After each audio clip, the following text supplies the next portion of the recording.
सदा प्रणाम। मैं हूं हिमांशु द्विवेदी और हमारे खास कार्यक्रम चर्चा में आपका एक बार फिर स्वागत है। चर्चा में इस समय हमारी जो आज की बातचीत है वो सियासत की नई धारा उत्तर प्रदेश का बंटवारा पर केंद्रित है। उत्तर प्रदेश में जल्द ही विधानसभा चुनाव होने हैं और कुल मिलाकर चूंकि दिल्ली का रास्ता वाया लखनऊ जाता है, इसलिए हर राजनीतिक दल अपनी तरफ से कोशिश करता है कि किसी भी तरीके से, किसी भी प्रयास के तहत, किसी भी रणनीति के तहत उत्तर प्रदेश पर उसका कब्जा हो। भारतीय जनता पार्टी को एक लंबे अंतराल के बाद वर्ष 2017 में वो सौभाग्य प्राप्त हुआ जिसके तहत उत्तर प्रदेश में उसने केवल सरकार नहीं बनाई बल्कि प्रचंड बहुमत के साथ सरकार बनाई। महंत योगी आदित्यनाथ उस सरकार के मुखिया बने। 4 साल से ज्यादा समय हो गया। योगी आदित्यनाथ के नेतृत्व में भारतीय जनता पार्टी उत्तर प्रदेश में काबिज है और अब भारतीय जनता पार्टी की कोशिश अगले वर्ष होने जा रहे विधानसभा चुनाव में एक बार फिर सत्ता में बने रहने की कोशिश करना है। इसके लिए अलग अलग स्तर पर प्रयास चल रहे हैं और इन प्रयासों के बीच में ही एक बार फिर ये चर्चा राजनीति के गलियारों में सरगर्म है कि क्या उत्तर प्रदेश का विभाजन होने जा रहा है। क्या उत्तर प्रदेश के विभाजन के रास्ते से सत्ता में बने रहने की कोशिश सफल हो सकेगी या उत्तर प्रदेश का यह विभाजन उन इलाकों को जिनके संदर्भ में यह माना जाता है कि विकास की दौड़ में कहीं ये इलाके पीछे छूट गए, वह मुख्य धारा में शामिल हो पाएंगे। इस देश में नई सदी के अंतर्गत 2 बार नए राज्यों के संदर्भ में कोशिश सफल हुई। अटल जी की सरकार के समय पे उत्तर प्रदेश से विभाजित होकर उत्तराखंड, मध्य प्रदेश से विभाजित होकर छत्तीसगढ़ और बिहार से विभाजित होकर झारखंड की स्थापना हुई। लेकिन अनुभव यह बताता है कि छत्तीसगढ़ को छोड़ बाकी 2 राज्य विकास के संदर्भ में उन ऊंचाइयों को स्पर्श नहीं कर सके जिसका दावा इन राज्यों के गठन के संदर्भ में समर्थक किया करते थे। इसी प्रकार से आंध्र प्रदेश का बहुप्रतीक्षित विभाजन तेलंगाना के संदर्भ में हुआ। तेलंगाना किस मुकाम पर है इस पर अभी भी शोध का सिलसिला जारी है। तो ऐसे में उत्तर प्रदेश के विभाजन की वर्तमान कोशिशों को कितनी गंभीरता से लिया जाए ये जानने की हम कोशिश करेंगे। समझने बूझने की कोशिश करेंगे कि ये केवल सुरसुरी है या वाकई कुछ ठोस होने की उम्मीद भी इन इलाकों के लोग कर सकते हैं।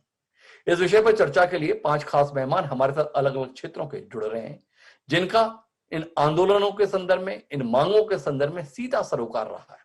उनसे आपका परिचय कराएं और इस अहम मसले पर एक सार्थक विमर्श के माध्यम से किसी नतीजे पर पहुंचने की कोशिश करें। उससे पहले लेकिन समय है आज के विचार सूत्र का। हमारा आज का विचार सूत्र अल्बर्ट आइंस्टीन के द्वारा दिया हुआ है।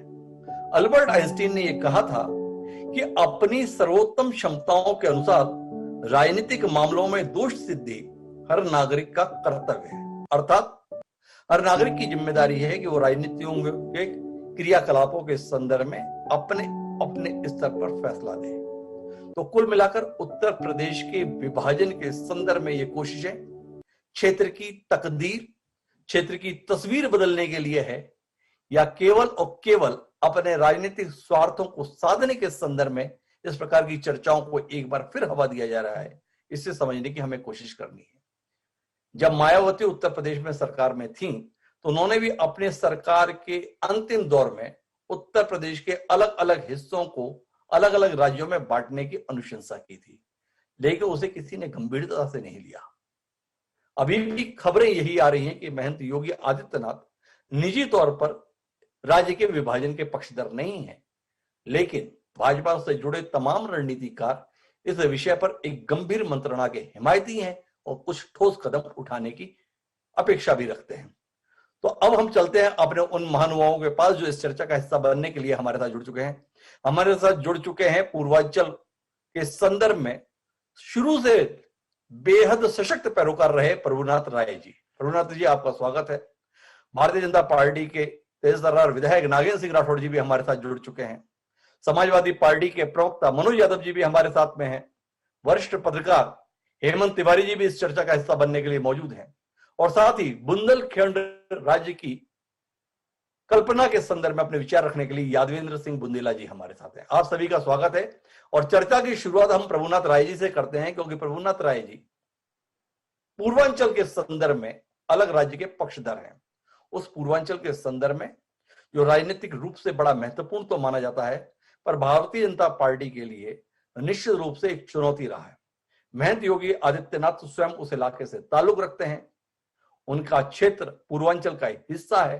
तो ऐसे में अलग पूर्वांचल राज्य की परिकल्पना योगी आदित्यनाथ के कारण ज्यादा प्रभावी है या इसी के कारण से दिक्कत है? प्रभुनाथ जी, सबसे पहले तो आपसे यही समझना है, महंत योगी आदित्यनाथ का मुख्यमंत्री होना पूर्वांचल राज्य की परिकल्पना में मददगार है या बाधक है? देखिए, आपने पहले ही कहा है कि किसी चीज की बंटवारा, अब तक जितनी भी बंटवारे हुए हैं उस बंटवारे में नुकसान ही हुआ है, फायदा नहीं हुआ है। और बहुत से लोग असमानता उसमें पैदा हो जाती है।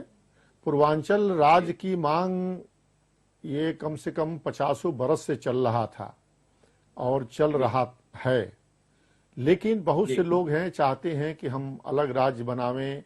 हमारे साथ जो उपेक्षा हुआ, जो हमारे पूर्वांचल के जो प्रवासी लोग हैं, खासकर बिहार और जो उत्तर प्रदेश के जो पूर्वी क्षेत्र है, जो दूसरे स्टेटों में जाके जैसे महाराष्ट्र हैं या अन्य प्रदेशों में जाके जो वहाँ धक्का खा रहे हैं, जो उनके साथ दुर्व्यवहार हो रहा है, उसके वजह से लोगों ने ये कहा कि हमारा अलग राज्य हो, उसका डेवलप हो, उसका विकास हो और हमको दूसरे स्टेट में जाना न पड़े, हम अपने ही अपने घर में रह के रोजी रोजगार की व्यवस्था करें। उत्तर प्रदेश और बिहार के लोग पहले बंगाल जाया करते थे, वहां पर मिलों फैक्ट्रियों में काम करते थे। उसके बाद जैसे जैसे महाराष्ट्र और दिल्ली, गुजरात, पंजाब, यहां पर लोगों ने जाना शुरू किया। लेकिन बात अब यह है कि अब तक जितनी भी सरकारें रही हैं वह यूपी और बिहार की हमेशा उपेक्षित ही करती रही हैं, जिसके कारण यहाँ के लोग मजबूर होकर दूसरे स्टेटों में जाके अपना रोजी रोजगार के लिए वो गए और वहां पर उन लोगों ने अपना जीवन यापन करते हुए अपने क्षेत्र का भी, अपने घर का भी ख्याल रखते हैं। बहुत से लोग हैं सैकड़ों बरस पूर्व इसी कारण से, डेवलप न होने के कारण से भारत छोड़ के विदेशों में गए, Mauritius, Suriname, Fiji, Guyana, Trinidad, Singapore, Thailand, तमाम ऐसे देशों में गए और वहां मेहनत करके उन लोगों ने, तो जो यूपी का जो पूर्वी क्षेत्र है और जो बिहार का जो क्षेत्र है, ये काफी कर्मठी लोग हैं और यहाँ के लोग जहां गए वहां अपने मेहनत से वहां पर मुकाम पाए हैं। अब बात यह है कि उत्तर प्रदेश की जो विभाजन की जो अफवाहें चल रही हैं अभी, यह टोटल इस समय अफवाह ही है। ऐसा अभी कुछ नहीं बंटवारे के संबंध में। चूंकि उत्तर प्रदेश का बंटवारा हुआ सन 2000 में, माननीय अटल बिहारी वाजपेयी ने उत्तर प्रदेश का बंटवारा किया, उन्होंने मध्य प्रदेश की बंटवारा किया, उन्होंने बिहार की बंटवारा किया। इसलिए हुआ कि छोटे राज्य होंगे तो वहां पर डेवलप जो है करना आसान होगा और प्रयास था, भारतीय जनता पार्टी का प्रयास था कि डेवलप किया जाए। दुर्भाग्यवश सरकार चली गई, कांग्रेस की सरकारें आई और कांग्रेस सरकार ने फिर वही काम किया जो पहले उन्होंने किया, कोई डेवलप नहीं किया। आप देखे होंगे जो हमारे गोरखपुर में मस्तिष्क ज्वर से सैकड़ों हजारों बच्चे लोग मर जाते थे, कोई वहां हॉस्पिटल की व्यवस्था नहीं था। माननीय योगी आदित्यनाथ जी उसकी लड़ाई लड़ते थे, तमाम लोग ऐसे हैं कि लड़ाई लड़ते थे, लेकिन किसी सरकार ने वहां डेवलप नहीं किया, पूर्वांचल का डेवलप नहीं किया। हर काम लखनऊ के पश्चिम क्षेत्र में डेवलप और विकास, एक्सप्रेसवे बना वो भी पश्चिम बना, कोई भी काम है, हर नेता का भी मकान अगर बना तो नोएडा गाजियाबाद में ही बना। पूर्वांचल और बिहार के वहां इतना क्राइम था, उस क्राइम की वजह से बहुत जो बुद्धिजीवी लोग थे वो सारे जो है बिहार को छोड़ के दिल्ली और महाराष्ट्र, और सुशांत का नाम आपने सुना ही होगा, आपने देखा ही होगा। तो अगर मेरा डेवलप और विकास हुआ होता तो मैं अलग राज्य मांग क्यों करता। लेकिन जब से माननीय योगी आदित्यनाथ जी आए हैं, देखिए, मेडिकल कॉलेज उन्होंने 16 मेडिकल कॉलेज पूर्वांचल में बना के पूरे बिहार के लोग आके और लखनऊ पीजीआई में भर्ती होते थे। हम लोग परेशान हो जाते थे सवेरे से शाम तक सिफारिश करते करते। लेकिन जो ये मेडिकल कॉलेज जो है योगी आदित्यनाथ जी ने बनवाया है, जो एक्सप्रेस बेस बनवाया है, पूर्वांचल एक्सप्रेस वे बन रहा है। आप कहीं भ्रमित हो गए, मुझे ऐसा लग रहा है। आपसे बहुत स्पष्ट सवाल है कि क्या महंत योगी आदित्यनाथ के मुख्यमंत्री बन जाने के साथ पूर्वांचल की मांग गैर जरूरी हो गई? क्या उस राज्य की अब आवश्यकता नहीं है, क्योंकि एक नेतृत्व चाहिए था, वो पूर्वांचल को महंत योगी आदित्यनाथ के रूप में मिल गया है? तो अब भोजपुरी समाज उत्तर प्रदेश के अध्यक्ष प्रभुनाथ राय जी, जो लंबे समय से पूर्वांचल राज्य के हिमायती थे, राज्य एक अलग राज्य चाहते थे, क्या उन्होंने अपना विचार बदल लिया? क्या उन्हें अब लगता है कि इसकी कोई जरूरत नहीं है, राज्य ठीक दिशा में, क्षेत्र ठीक दिशा में आगे बढ़ गया है, तो अब छोड़िए इस बात को? जी, ऐसा है सर कि जब अगर हम अलग क्यों होंगे, अलग तब होंगे जब हमारा डेवलप और विकास, और अलग तो होना ही है, आज नहीं कल सरकार जो है, कोई भी केंद्र सरकार होगा, अलग राज्य जो है पूर्वांचल, और मेरा पूर्वांचल नहीं, भोजपुरी जितने भी अभी तक स्टेट बने हैं वो भाषा के नाम पर ही स्टेट बने हैं। तो मेरा मांग ये था कि उड़ीसा जो है, जो उड़ीसा बना वो उड़िया के नाम पर बना, महाराष्ट्र जो है महाराष्ट्र के मराठी के नाम पर बना, गुजरात जो है गुजराती के नाम पर बना। तो जितने भी स्टेट बने वो सब भाषा के नाम पर ही बने हैं। इसलिए मैं भोजपुरी प्रदेश का मांग कर रहा था कि पूर्वांचल जो है वो बिहार के 12 जनपद और उत्तर प्रदेश के 27 जिले मिलाकर जो है हमारा एक अलग भोजपुरी प्रदेश बनाया जाए। और भोजपुरी भाषा की दर्जा नहीं मिला, जो हम लोग 25 करोड़ इंडिया में हैं और 5 करोड़ लगभग हमारे विदेश में जो रहते हैं। पूरे हिंदुस्तान में कोई भी जो 22 भाषाओं को भाषा की दर्जा मिला वो कोई इतनी संख्या में नहीं है जितना भोजपुरी इसकी संख्या में है। तो जो हमारी उपेक्षा हुई थी, उस उपेक्षा के कारण आप सपा सरकार में जो भी काम हो रहा था वो इटावा में हो रहा था, जो भी महोत्सव कार्यक्रम सब इटावा में। लेकिन योगी आदित्यनाथ जी हमारे जो पूर्वांचल गोरखपुर से आते हैं, उन्होंने पूर्वांचल के डेवलप का काम किया है, तो हम लोगों की कुछ आशा बनी है। दूसरी बात, एक बहुत महत्वपूर्ण बात आपसे कहूंगा कि पूरे देश का, उत्तर प्रदेश का हमेशा मान सम्मान इसीलिए बना हुआ है कि उत्तर प्रदेश आबादी के हिसाब से यहां 80 हमारे सांसद चुने जाते हैं। तो सबसे जो है यहाँ केंद्र की जो राजनीति होती है वो उत्तर प्रदेश डिसाइड करता है, और यहाँ से हमारे 80 सांसद जाते हैं। मैं आपकी बात को समझ पाने में थोड़ा असमर्थ हूं। आप अपनी राजनीति के लिहाज से पूर्वांचल की मांग भी करते हैं, योगी आदित्यनाथ से अभिभूत हैं, तो इसलिए मान रहे हैं कि अभी तो सब ठीक ठाक चल रहा है। थोड़ा समझ पाना मुश्किल हो रहा है आपकी बातों को। आप स्वयं ही शायद तय नहीं कर पा रहे कि अभी आपको पूर्वांचल की मांग के लिए आंदोलन की जरूरत है, सड़क पर उतरने की जरूरत है, या जब तक योगी आदित्यनाथ है तब तक शांत बने रहने की जरूरत है।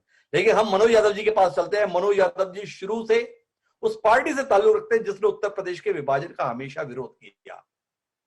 मनोज जी, आपसे समझना चाहूंगा, अचानक चर्चा क्यों सरगर्म है उत्तर प्रदेश के विभाजन की?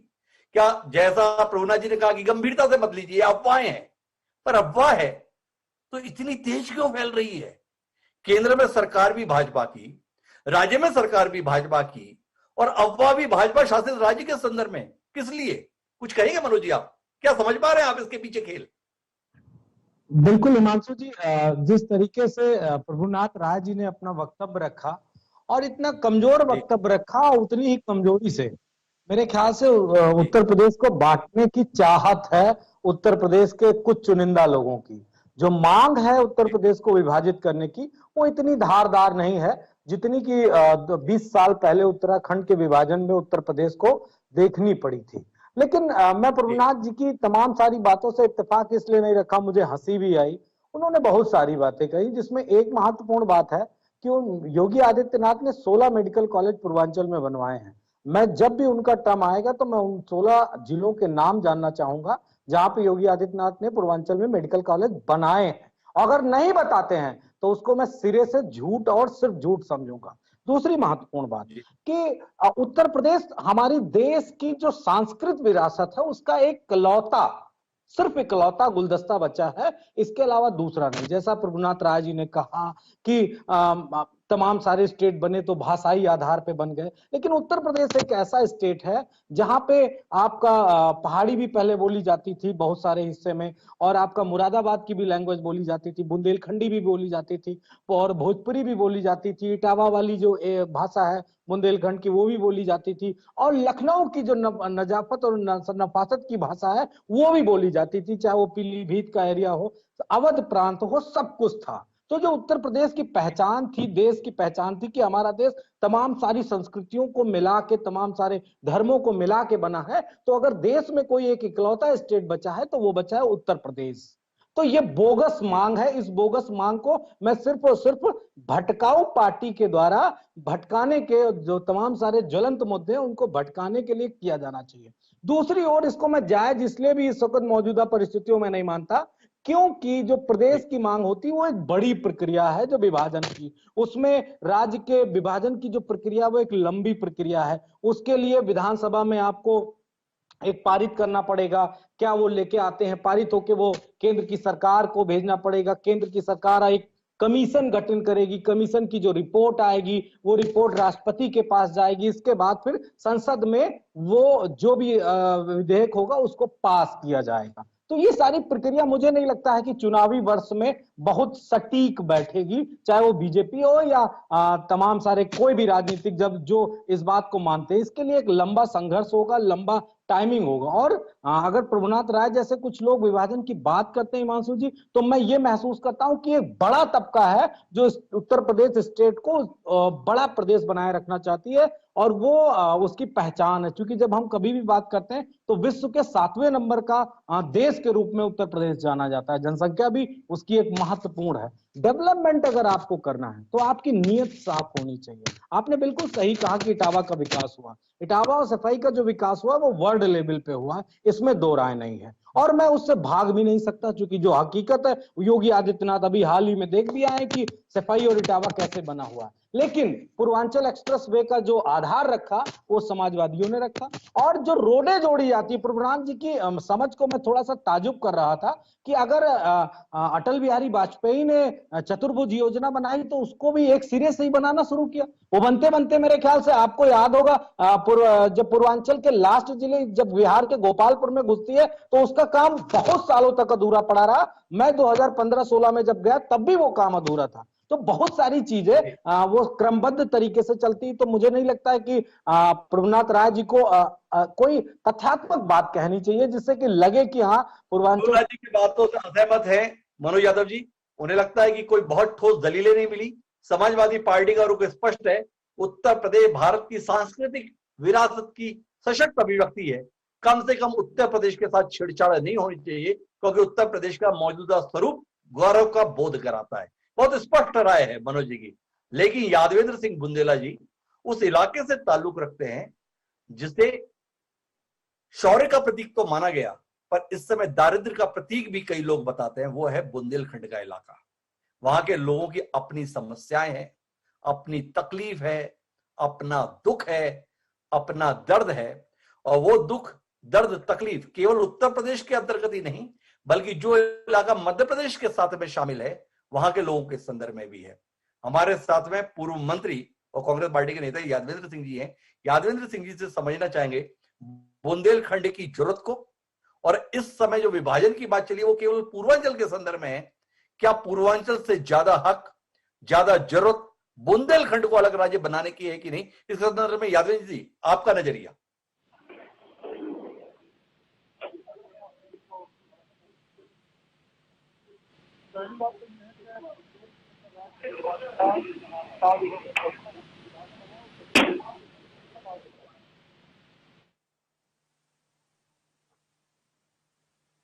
यादवेंद्र जी आप अपना माइक्रोफोन थोड़ा ऊपर रख लेंगे तो आवाज साफ आ पाएगी। अभी आपकी आवाज नहीं आ रही है हमें।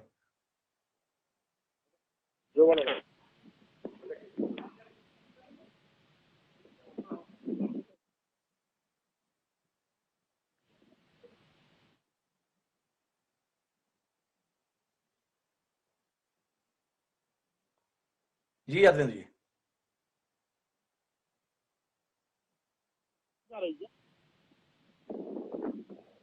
हेलो जी यादवेंद्र जी। आपको आवाज ठीक आ रही है? जी अब आपकी आवाज आ रही है। जी। तो सबसे पहली बात तो यह है कि बुंदेलखंड प्रांत की मांग बहुत पुरानी है और हम इस बात से सहमत हैं। हम ना राय साहब की बात से सहमत हैं, ना आपके जो दूसरे प्रवक्ता है उनसे सहमत है, क्योंकि हम छत्तीसगढ़ निर्माण के प्रत्यक्षदर्शी रहे। छत्तीसगढ़ राज्य के निर्माण के बाद छत्तीसगढ़ निरंतर प्रगति कर रहा है। आज मध्य प्रदेश से भी ज्यादा अच्छी स्थिति है। उनके पास बिजली एक्सेस है, उनके पास संसाधन एक्सेस है, उनका डेवलपमेंट जो है दिखाई देता है। दूसरी तरफ अपन झारखंड में चले जाए अगर, तो झारखंड के साथ पिछड़ा राज्य बिहार के साथ जिसके साथ अन्याय हो रहा था, आज झारखंड जो है डेवलप कर रहा है बिहार से भी ज्यादा। इसलिए हम पूर्वांचल वालों की राय साहब की बात से इसलिए सहमत रहे कि ये केवल योगी आदित्यनाथ के राज लाभ रहे, जबकि ये इनकी पार्टी का अंदरूनी मसला है। इनकी पार्टी में जो है इस समय उत्तर प्रदेश में उथल पुथल चल रही है और इनका शीर्ष नेतृत्व ये सोच रहा है कि योगी आदित्यनाथ को कमजोर करने के लिए राज्य का विभाजन करा दे और इनको कहीं ना कहीं पे ये भर सता रहा है कि ये अगर ये विभाजन हो जाएगा तो योगी आदित्यनाथ कुछ इलाके तक सीमित हो जाएंगे और शीर्ष नेतृत्व को वो चुनौती नहीं देगा। लेकिन मेरी ये स्पष्ट धारणा है कि छोटे राज्य हमेशा विकास करते हैं, डेवलपमेंट करते हैं और छोटे राज्य होना चाहिए। जी राजीव गांधी जी ने बुंदेलखंड पैकेज का हमें लगभग 3500 करोड़ रुपया दिया था मध्य प्रदेश के हिस्से में, इतना ही हिस्सा दिया था उन्होंने उत्तर प्रदेश के। लेकिन जब राज्य छोटी जगहों के प्रति अन्याय करते हैं, जो बुंदेलखंड पैकेज का पैसा है उसका दुरुपयोग हुआ है पूरे हमारे मध्य प्रदेश में। उत्तर प्रदेश की हालत क्या है हमें नहीं मालूम, लेकिन जब इतनी बड़ी राशि जो है 72,000 करोड़ रुपया हमें दिया गया, उसका आज दिखाई नहीं देता है। उस समय की सरकारों ने उसके ऊपर काम नहीं किया, इसलिए कि वो दूसरे को श्रेय ना मिल जाए। तो जब छोटे राज्य बन जाते हैं तो वो उन्हें अपने इलाके में विकास करने का वातावरण में होता है। मेडिकल कॉलेज बन जाना कोई विकास होता है क्या? और ये कोई ऐसी बात है, मेडिकल कॉलेज बनना जरूरी है, लेकिन ऐसा भी नहीं है कि मेडिकल कॉलेज बन जाने से ही केवल हमें विकास दिखाई देने लगे, बहुत विकास कर दिया। बहुत ये तो राजनीति का हिस्सा है आजादी के बाद से। तो जहाँ का नेतृत्व होता है, जहाँ का मुख्यमंत्री होता है, वो अपने इलाके विकास करता है। तो योगी आदित्यनाथ ने अपने इलाके में विकास कर लिया, बाकी पूरा उत्तर प्रदेश आज फिर वही के वही भागता है। तो हमारा स्पष्ट अभिमत है कि छोटे राज्य बनाए जाने चाहिए और हमारे बुंदेलखंड के पास तो संसाधन भी खूब है। अगर बुंदेलखंड यूपी से अलग कर दिया जाए, इधर मध्य प्रदेश से अलग कर दिया जाए, तो हम संसाधनों के मामले में इतने सशक्त है कि हम अपना डेवलपमेंट, अपना विकास अपने आप करें। हमारे पास पानी है, हमारे पास हीरा है, हमारे पास माइंस है, मतलब जो भी आज के विकास के लिए आवश्यक वस्तु है वो सारी की सारी बुंदेलखंड के पास है और इन्हें बुंदेलखंड विकास के, बुंदेलखंड निर्माण के लिए इन्हें तैयार होना चाहिए और बुंदेलखंड का निर्माण करना चाहिए। तो यादव जी तो खुले तौर पर बुंदेलखंड के संदर्भ में समर्थन कर रहे हैं कि इस राज्य का गठन होना ही चाहिए। हालांकि ये अजरज की बात है कि आज से 1 दशक पहले बुंदेलखंड को अलग राज्य बनाने की मांग जितनी बुलंद थी, पिछले कुछ समय से वो आवाज सुनाई नहीं